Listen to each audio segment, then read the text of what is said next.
greenhouse.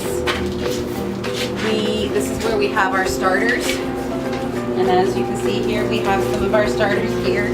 We are getting these ready for our plant sale in 2 weeks, which is October 3rd.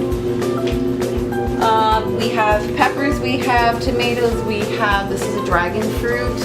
These are our mommy mint plants, and we have like 5 different types of mints. We have chocolate, we have apple, we have peppermint, we have spearmint.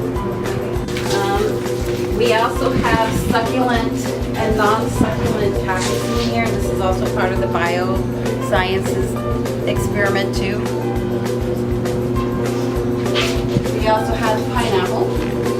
We have actually 1, 2, 3, 4, 5, 6, 7, 8. Right here is called our Society Garlic, and it's blooming right now. I love the purple flowers. Try it. Just eat it?